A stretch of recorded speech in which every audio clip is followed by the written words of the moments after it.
ममता बनर्जी 5 दिन के लिए दिल्ली आई। इन 5 दिन में शरद पवार दिल्ली में ही थे, लेकिन शरद पवार ने ममता बनर्जी से मुलाकात नहीं की। शरद पवार ने ममता को समय ही नहीं दिया। शरद पवार के लिए ममता मायने क्यों नहीं रखी रही थी? जिस ममता बनर्जी को बंगाल में जिताने के लिए यह कहा जा रहा है कि प्रशांत किशोर ने शरद पवार के साथ मिलकर के स्ट्रेटजी तय की, जिस ममता को जिताने के लिए ममता बनर्जी को कांग्रेस से दूरी बनाए रखने की कहते हैं रणनीति शरद पवार ने तय की। शरद पवार ने खुल करके ममता बनर्जी का प्रचार किया, मीडिया के सामने बंगाल की नेता के रूप में उन्हें पेश किया। शरद पवार के पक्ष में ममता बनर्जी ने खूब पॉजिटिवली बयान दिए। ममता बनर्जी ने लगातार पवार की मार्केटिंग की और इस पवार ने निरंतर ममता बनर्जी के पक्ष में बयानबाजी की। बंगाल में एनसीपी खुल करके टीएमसी के साथ है, शरद पवार ने यह बात कही। शरद पवार के साथ रहने वाले बड़बोले संजय राउत ने निरंतर ये बातें कही कि ममता बनर्जी एक बड़ी नेता हैं। ममता बनर्जी की जीत पर जश्न मनाया गया। टीएमसी की इस जीत पर शरद पवार की पार्टी ने भी खुशी व्यक्त की और संजय राउत ने भी।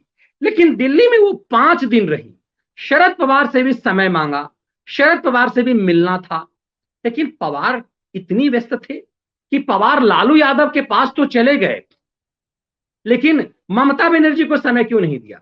आप सबने देखा होगा, एक तस्वीर जारी की गई, शरद पवार संजय राउत के साथ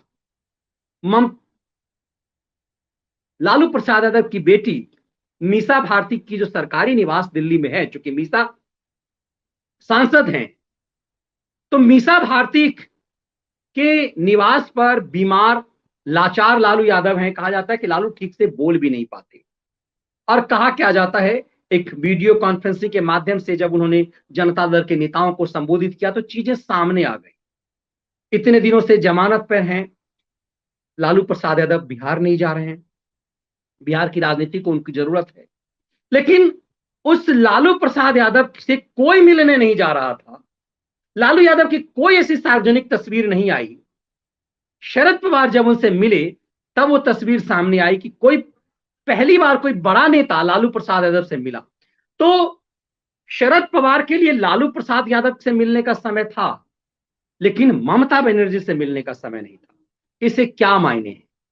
दरअसल शरद पवार ने एक मैसेज दे दिया। शरद पवार को पता है कि उनकी पूंछ पर अमित शाह के पैर पड़े हुए, भ्रष्टाचार के इतने मामले हैं शरद पवार के खुद के खिलाफ, उनके पूर्व गृह मंत्री अनिल देशमुख के खिलाफ।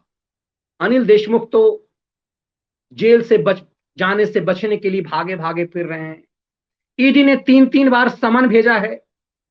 सामान्य आदमी होता तो गिरफ्त में होता, क्योंकि प्रभावशाली हैं, शरद पवार के चेले हैं, हो सकता है इसीलिए भी बच रहे हों। हो सकता है शरद बाबू इसके लिए भी दांव चल रहे हों।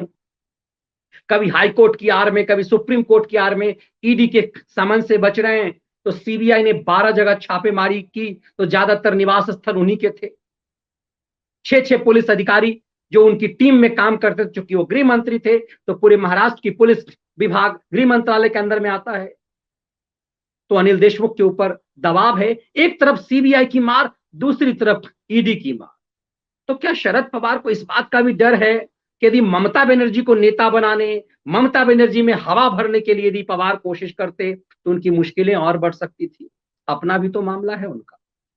या फिर इस बात को लेकर के कि ममता बनर्जी को महत्वाकांक्षा ज्यादा हो गई, बंगाल जैसे राज्य की मुख्यमंत्री हो गई, कहीं देश में कहीं उनका कोई कार्यकर्ता नहीं, कहीं उनकी कोई राजनीतिक प्रभाव नहीं, लेकिन महत्वाकांक्षा इस कदर की मोदी से हम ही लड़ेंगे।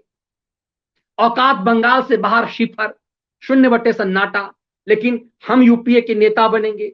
इस दांव में यदि बंगाल में आई ममता बनर्जी तो शरद पवार ने मिलने का समय ही नहीं दिया।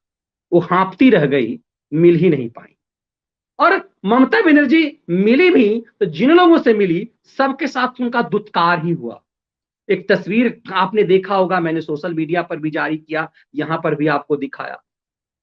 ममता बनर्जी सोनिया गांधी से मिली तो ये सोच करके मिली कि सोनिया से अकेले मिलेंगे, अपना कद था, लेकिन सोनिया अपने पुत्र को लेकर के बगल में बैठी थी। ममता को औकात दिखाने के लिए कि तुम्हारे कंपटीशन इसी से है और यही बनेगा यूपीए का सुप्रीमो। ममता बनर्जी के सोनिया गांधी से समय मांगा था, राहुल गांधी से नहीं, लेकिन राहुल वहां बैठे हुए थे मां के साथ।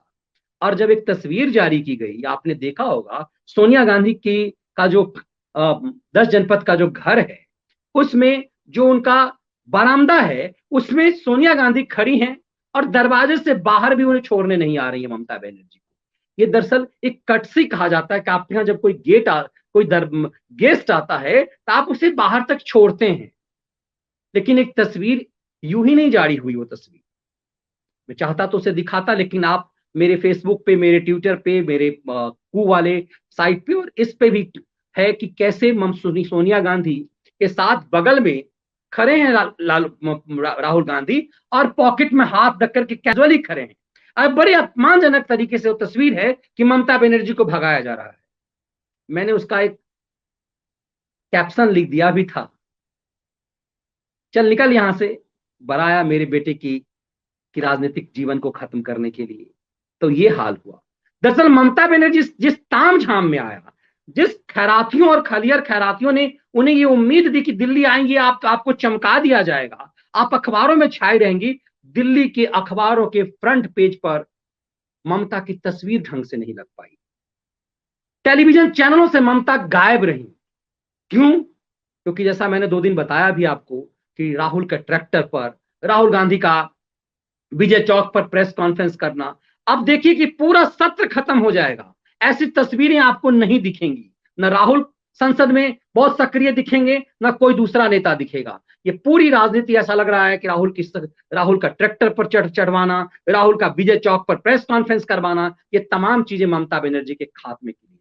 तो क्या सबने मिलकर ममता को निपटा दिया कि ममता की महत्वाकांक्षा आवश्यकता से ज्यादा हो गई है? ममता के गुरूर को चूर चूर कर दिया। शरद पवार इसीलिए नहीं मिले। शरद पवार के नहीं मिलने के कई सारे कयास लगाए जा रहे हैं, लेकिन आज शाम 5 बजे ममता बनर्जी लौट गई बंगाल। और ममता इधर लौटी, उधर शरद पवार भी अपने निवास मुंबई वापस चले गए। मराठा शरद पवार भी अपना बोरिया बिस्तर लाद करके वापस चले गए। तो ऐसा क्या है कि संसद का सत्र चल रहा है, शरद पवार दिल्ली में थे, सेम डे मुंबई चले गए और उसी दिन ममता बनर्जी अपने 5 दिनों की यात्रा खत्म करके वापस चली गई। ये सामान्य चीजें हैं? ये मोदी विरोध में राजनीति करने वालों की औकात है। दरअसल इस दौर में क्षेत्रीय छत्र मोदी से फाइट करने के लिए उन्हें दरअसल नैतिक बल की जरूरत होती है। मोदी, शाह या फिर योगी से फाइट करने के लिए आज उन्हें नैतिक बल चाहिए। और जिन सब पे भ्रष्टाचार के इतने केस हैं, अब ये पब्लिक है कि सब जानती है। अब वो मनी लॉन्ड्रिंग के चैनलों का दौर नहीं है कि 4 चैनल मिल करके कुछ दिखाएगा और वही सत्यापित हो जाएगा। अब इस सोशल मीडिया के दौर में सब सच सामने आएगा। इसीलिए हर किसी को लगता है कि उसकी पूंछ पर सीबीआई का पैर है। भ्रष्टाचार अतीत में नेता होने का मतलब यह था कि एक पहलवान, एक मिडिल स्कूल, प्राथमिक स्कूल का टीचर मुलायम सिंह यादव करोड़ों का साम्राज्य स्थापित कर लेते हैं। लालू प्रसाद यादव एक चपरासी के घर में भाई, उनके बड़े भाई चपरासी थे, उसी चपरासी के घर में उन्होंने चीफ मिनिस्टर की जब शपथ ली थी तो दिखावा भी किया था। अपने बड़े भाई जो 4th ग्रेड चपरासी थे उनके घर में ही हुए रहे। 2 साल तक उन्होंने सरकारी निवास में वो नहीं गए। जो मैं एक बार तुलना भी मैंने किया था कि लालू प्रसाद यादव का शहरीकरण है दरअसल अरविंद केजरीवाल जो राजनीति की वो पहले लालू प्रसाद यादव कर चुके थे। और उसकी तुलना मैंने नदिया के पार फिल्म और हम आपके यहाँ फोन फिल्म से की थी कि दोनों की स्क्रिप्ट एक जैसी है। वो कहानी सिर्फ एक शादी का कैसेट है, जो नदिया का पार है जो ग्रामीण परिवेश का है और ये शहरी परिवेश का। तो लालू प्रसाद यादव वही राजनीति करते रहते। ये प्रकरण इसलिए बताने की जरूरत है कि जिन लोगों की गरीबी बदहाली में जीती, राजनीति कोई कमाई का पेशा नहीं है, लेकिन इन सब ने करोड़ों का साम्राज्य स्थापित किया। ना सिर्फ अपने लालू के 9 बच्चों का करोड़ों का साम्राज्य स्थापित हुआ। इसीलिए इन सब के पांव सीबीआई, ईडी के पांव के तले, इनकी पूंछ इन सब जांच एजेंसियों के पांव के तले दबे हैं। शरद पवार जैसे लोगों की भी यही मजबूरी है।